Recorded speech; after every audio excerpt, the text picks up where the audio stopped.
Selamat sore adik-adik dimanapun berada. Ketemu kembali dengan Bang JJ pada topik hidrolisa garam. Hidrolisa garam kita singkat aja dengan HG. Yang dimaksud dengan hidrolisis garam, hidro artinya air, lisa penguraian. Jadi yang dimaksud dengan hidrolisis garam adalah garam bila ditambah air atau bereaksi dengan air akan menghasilkan basa, dalam hal ini kita singkat B, dan asam, kita singkat dengan A. Tapi syaratnya agar garam itu dapat terhidrolisis,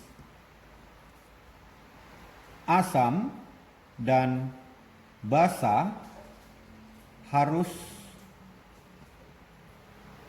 ada yang lemah.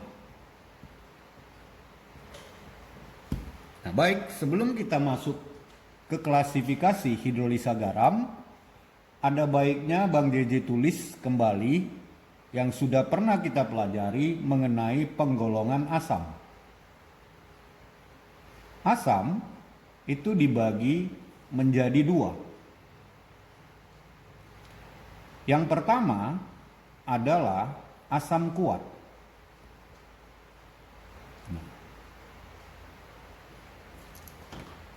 Apa saja asam kuat? Ini akan kita tuliskan. Yang pertama H2SO4. Namanya asam sulfat. Yang kedua HNO3. Namanya asam nitrat. Yang ketiga HCl. Namanya asam klorida. Yang keempat HBr. Asam bromida. Selanjutnya HI. Asam iodida. Dan terakhir HClO4. Namanya asam perklorat. Nah, selain asam kuat ini adalah asam lemah. Jadi Bang JJ tulis asam lemah yang mana saja. Nah, kalau kamu udah hafal asam kuat, berarti selain asam kuat adalah asam lemah. Baik, selanjutnya penggolongan basa. Basa itu kita singkat dengan B. Basa juga dibagi menjadi dua, sama halnya dengan asam. Yang pertama, basa kuat. Basa kuat ini terdiri dari dua golongan. Yang pertama kita buat simbolnya LOH. Di mana L ini adalah logam golongan 1A. Apa saja golongan 1A itu? Logam golongan 1A adalah litium, natrium, kalium, rubidium, cesium, francium. Yang kedua, nah ini basa yang bervalensi 2, di mana logamnya ini L-nya itu adalah golongan 2A, kecuali berilium. Golongan 2A itu adalah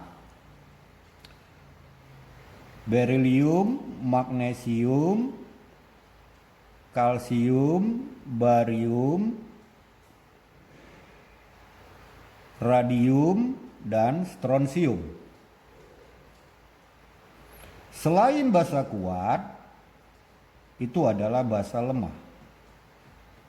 Jadi cukup kita tulis selain basa kuat. Nah, itulah basa lemah.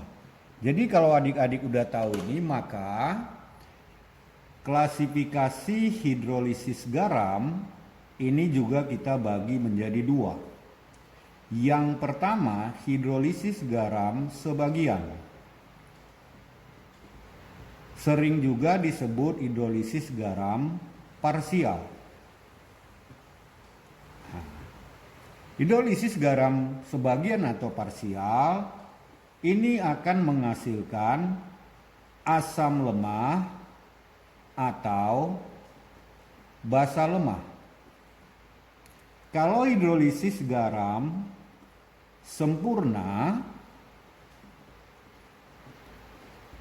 atau total ini menghasilkan asam lemah dan basa lemah. Inilah klasifikasi dari hidrolisis garam. Yang pertama tadi hidrolisis garam sebagian atau parsial. Yang kedua hidrolisis garam total. Bila garam menghasilkan asam kuat tambah basa kuat, ini bukanlah hidrolisis garam. Nah, baik adik-adik, inilah teori hidrolisis garam yang pertama. Selanjutnya kita akan membahas soal-soalnya nantinya. Terima kasih bagi adik-adik yang sudah memperhatikan atau mempelajari teori ini. Jangan lupa subscribe dan like. Terima kasih.